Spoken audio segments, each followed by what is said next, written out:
இது தமிழக சட்டசபை தேர்தல் குறித்தான கட்டணம் செலுத்தப்பட்ட விளம்பரம். தலைவன் என்றால் ஐயா ஸ்டாலின் மீது 1000 விமர்சனம் எனக்கு உண்டு. அரசியல் இல்லையோ, ஆனாலும் இரவோடு இரவாக தூக்கத்தை குறைத்து வந்து நின்னார்ல. தலைவன் அப்படிங்கறதுல உங்களுக்கு இந்த பேரை கேட்டோன்னே என்ன மனசுல தோணுது? ஸ்டாலின். எஸ். அக்கினி நெஞ்சில் குமுறும் எரிமலை கட்டின கலட்டும் ஆத்திரகாரா, அந்த குருதி அடிமுடி வேரில் அனலை திரட்டும் தைரியகாரா, கணீரம் தேடி கடலால தாண்டி வந்தாயே நீ கரிகாலா. அரவணைக்கிற போக்கு, அதை பேசி சரி செய்கிற போக்கு கலைஞரை விட திரு ஸ்டாலின் வந்து ஸ்ட்ராங்கா இருக்குன்னு நினைக்கிறேன். ஸ்டாலின் இஸ் மோர் டேஞ்சரஸ் தேன் கருணாநிதி. அதை இன்னைக்கு ஸ்டாலின் நிரூபித்துக் கொண்டிருக்கார். நீ கரிகாலா, தைரியம் தேடி கடலால தாண்டி வந்தாயே நீ கரிகாலா.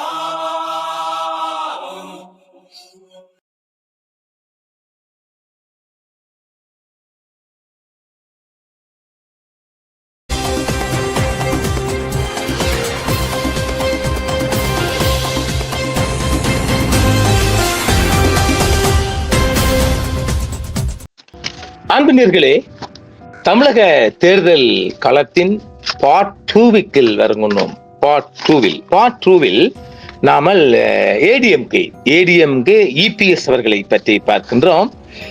ஜெயலலிதா அவர்களின் மரணத்துக்கு பிற்பாடு இபிஎஸ் அவர்கள் ஆண்டு வருகின்றார். அவருக்கு இது கிட்டத்தட்ட சின்னமடம் அல்லது சின்னம்மா என்று சொல்லப்படுகின்ற சசிகலா அவர்களால் போடப்பட்ட பிச்சை என்றுதான் சொல்லலாம். சாதாரணமாக சேலம் பகுதியில் உள்ள எடப்பாடி பகுதியை சேர்ந்தவர். அவருக்கு கிடைத்த ஒரு அரிய வாய்ப்பு. ஆனால் அவர் கட்சி தலைவர் என்ற பதவியை வைத்து கொண்டு ஓபிஎஸ்ஐ வெளியே போட்டு விட்டார். இப்படி அவரை விட்டு செங்கோட்டையன் போன்ற முக்கியமான புள்ளிகளை எல்லாம், அதாவது இபிஎஸ்க்கு எதிராக கிளம்பக்கூடியவர்கள், சரிநிகராக நிற்கக்கூடியவர் எல்லாம் வெளியேற்றப்பட்டார் அல்லது வெளியேற்றினார். இரண்டிலையும் எடுத்துக்கொள்ளலாம். அந்த வகையில் முக்கியமான புள்ளிகள் என்று சொல்கின்ற போது செங்கோட்டையன், ஓபிஎஸ் போன்றவர்கள் எல்லாம் வெளியேற்றப்பட்ட பிற்பாடு அவர் இப்பொழுது வலம் வருகின்றார். இவருடைய அந்த மேடை பேச்சுக்களில் அவ்வளவு நல்ல, அதாவது அறிவுபூர்வமான பேச்சு என்றாலும் அவர் நல்ல இதாக பார்க்க, அதாவது ஒரு நேர்மையான பேச்சாக பார்க்கப்படவில்லை. ஆனால் இந்த தேர்தலை பொறுத்த வரைக்கும் இந்த தேர்தல், அதாவது ஒரு மிகப்பெரிய போட்டி என்று சொல்லுகிறோம் இல்லையா? இந்த போட்டி என்பது இந்த பிஜேபியிடமிருந்து தமிழ்நாட்டையும் மக்களையும் பாதுகாப்பதற்கான ஒரு போட்டி. சரியாக சொல்ல போனால் அதுதான். தமிழ்நாட்டையும் தமிழக மக்களையும் பாதுகாப்பதற்கான மிகப்பெரிய ஒரு களங்காணும் இருமுனை போட்டி. 4 முனை என்பதெல்லாம் இல்லை. அதாவது விஜயிட தாவேகா கூட பிஜேபியால் களமிறக்கப்பட்ட கட்சி தான். அதுக்கு மாற்றுக்கிறது கிடையாது இல்லையா? அது எப்படி வருகின்றது கேட்கலாம் இல்லையா? அதிமுகவுக்கு கிடைக்கின்ற தானம் குறையத்தான் கிடைக்கும். அப்ப இவர் தாவேகா எடுக்கின்ற ஆட்சி அமைக்க தேவைப்பட்டா அதுக்குள்ள இவர் உள்வாங்கப்படுவார். முன்னும் அதை சொல்லுவோமா? அதாவது நாம் ஏற்கனவே சொல்லி இருக்கிறோம் இல்லையா? 234 இடங்களில் குறைந்த கட்சி 118 ஆசனங்கள் பெற வேண்டும். இது சரிதானே?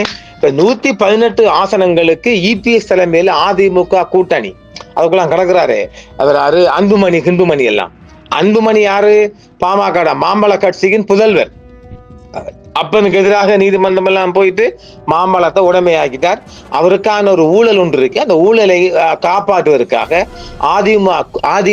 அதிமுக ஏடிஎம்கே கூட்டுக்குள் அவர் அங்கு சேர்க்கப்பட்டிருக்கிறார். இப்பொழுது இபிஎஸ்காக தெருவாக பிரச்சாரம் செய்து வருகின்றார் அன்புமணி. தன்னுடைய மனைவியை களமிறக்கி இருக்கின்றார். அது ஒரு புறம் இருக்க, இந்த 234 இடங்களில் ஆட்சிக்கு 118 ஆசனங்கள், குறைந்த ஆசனங்கள் தேவைப்படும். அப்ப ஒரு வேளை முள்ளாவே ஒரு 90 95 ஆசனங்கள் ஏடிஎம் கூட்டு எடுக்கின்ற போது நான் தமிழர் விஜய் கட்சி ஏதாவது எடுத்து அந்த ஆட்சிக்கு சேர்க்கல. அது அந்த ஆட்சி ஆற போட்டை பிரிக்கிறார். அதையும் பார்த்துருவோமா? இப்ப விஜய் நடிகர் அவர்கள் பிரிக்கின்ற வாக்குகள் எல்லா கட்சிக்கும் பிரிக்கின்றார். அதிமுக இருந்து பிரிக்கிறார், திமுக இருந்து பிரிக்கிறார், பிஜேபிக்கு இருந்து பிரிக்கிறார், நான் தமிழ் இருந்து பிரிக்கிறார். இப்ப இதுல வேடிக்கை என்னவென்றால், இதுவரைக்கும் 4ஆம் இடம் இருந்து வந்த நாம் தமிழரை உடைத்து தூக்கி அது மீண்டும் 4ஆம் இடம் தான் போகின்றது. தமிழக தேர்தல் களத்தில் இவர் 3ஆம் இடத்துக்கு வருகின்றார் விஜய். அப்ப 2ஆம் இடம் அதிமுக. அதான் நாம் தந்து கொண்டிருக்கிறோம். அப்ப அதிமுக எத்தனை ஆசனம் படம்?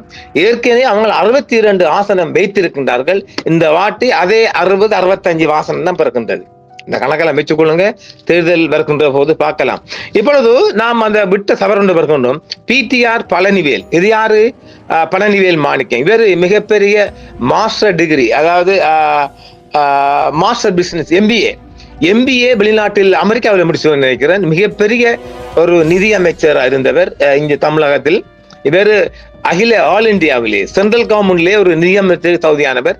அவருக்குள் ஒரு விரிசல் வந்து மதுரையை சேர்ந்தவர். அவர் திமுக சார்பாக மதுரையில் வெற்றி பெறுகின்றார்.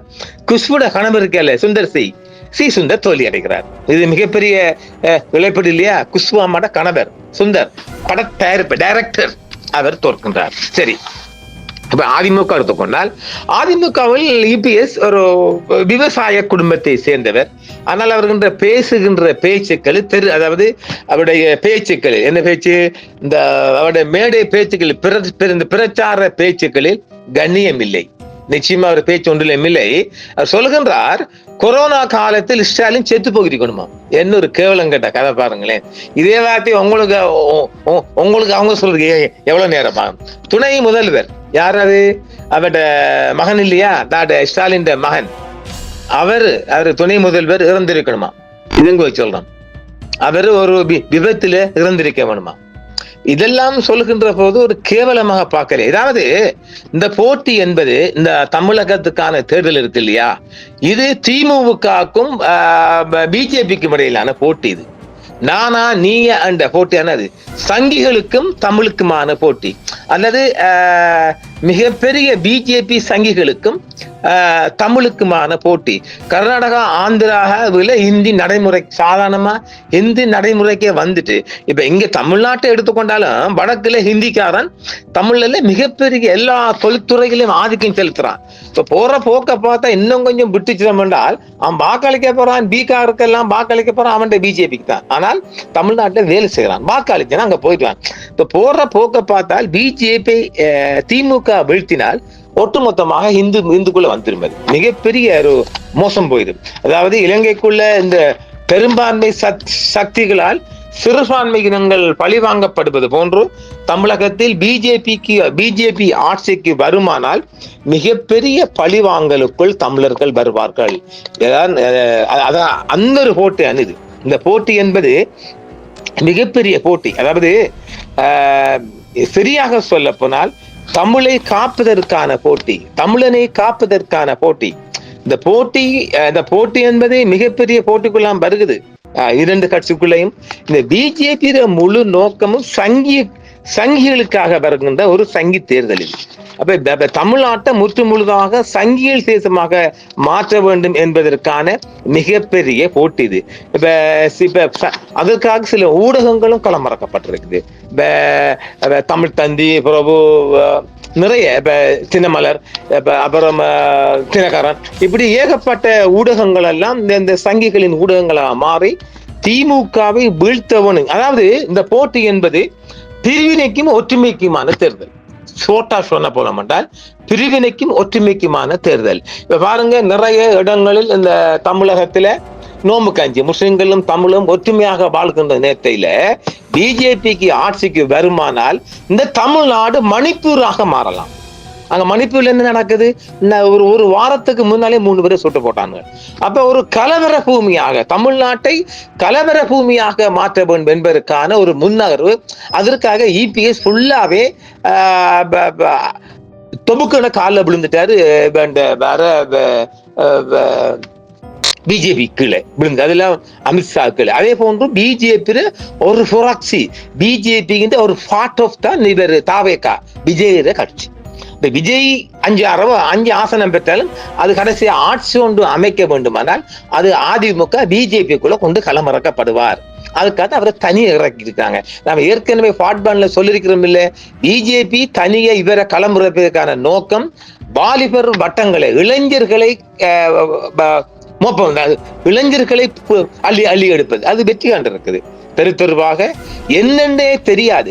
தேர்தல் பிரச்சார மேடையில கூட ஒரே விடையைத்தான் எல்லா மேடைகளையும் நான் பல ஆசாபாசங்களை விட்டுட்டு வந்திருக்கிறேன், பல சொத்துக்களை விட்டுட்டு வந்திருக்கிறேன். எங்கேயாவது கேள்விப்பட்டிருக்குமா அப்பா அம்மா கடன் கொடுத்ததையெல்லாம் நிறைய இருக்குது, நாம அடுத்த கட்டத்துல பார்க்கலாம். ஆக இபிஎஸ்க்கு கிடைத்த ஒரு நல்ல சந்தர்ப்பத்தை சசிகலா போட்டு பிச்சையது. சசிகலா கிட்டத்தட்ட என்னுடைய பார்வையில் அவகிட்டையும் ஒரு 600 கோடி காசு இருக்குன்னு நினைக்கிறேன். அவ்வளவு ஏது காசு? ஜெயலலிதாட பினாமி இல்லையா, லேடி அம்மாட பினாமி, அவகிட்ட நல்ல காசு இருக்குது. இப்பொழுது அவ பிஜேபிக்கு எதிராக நிற்கிறா ஒரு பக்கம், அது இபிஎஸ் வீழ்த்தணும் ஒரு தனி கட்சி அமைக்கிட்டு களமிறந்து நிற்கிறா அவட பகுதியெல்லாம். அப்ப இப்படி மிகப்பெரிய எதிர்ப்பாளைய கண்டுக்கிறது, எல்லாரையும் சேர்த்து கொண்டு போக அவரால் முடியல. அது இபிஎஸ் கிடைத்த நல்ல வாய்ப்பை அவர் அதை விட்டுட்டார், கோட்டை விட்டிருக்கிறார். இந்த தேர்தலில் இபிஎஸ் மீண்டும் அவங்க 60 ஆசனம் பெற்று மீண்டும் எதிர்கட்சிக்கு தான் வராங்க. எதிர்கட்சியில இருந்துட்டு கும்மாளம் அடிக்கலாம், அவர வார்த்தை ஜாலங்கள் எல்லாம் அவ்வளவு நல்லா இல்ல. மேடை பேச்சுக்களில் 2 பேரும் நேரடி தாக்குகின்றார்கள். மறைந்த கலைஞரை மரணித்தவரை என்னங்க தாக்குற, அதான் போயிட்டு இனி அது போய் தாக்குற. அப்ப எல்லாரும் நீ ஒரு படிச்ச பட்டதாரி, உனக்கு ஒரு கௌரவம் இல்லை, உனக்கு ஒரு கண்ணியம் இல்லை. எந்த கண்ணியம் இல்லாம தேர்தல் நலனுக்காக இறந்தவர்களை வீதிகள் கொண்டு நாராடிப்பதெல்லாம் ஒரு கண்ணியமான படிச்சவருக்குரிய பண்பாக யாரும் அதை பார்க்க முடியாது. அவருக்கு சசிகலா போட்ட பிச்சை இந்த வாட்டி. அதனால்தான் அவரும் டிடி தினகரனும் அவரை விட்டு மாறிட்டாங்க. இப்படியெல்லாம் அவர் அரவணைச்சு போகல. சசிகலாவெல்லாம் மிகப்பெரிய ஜெயலலிதா அம்மா கூட ஆட்சி மிகப்பெரிய ஒரு நிர்வாகியாக பார்க்கப்படுகிறது. சும்மா இல்ல, மிரட்டி ஆட்சி ஆக்கக்கூடிய பார்ட்டியான எல்லாம். அதனால சசிகலா என்பது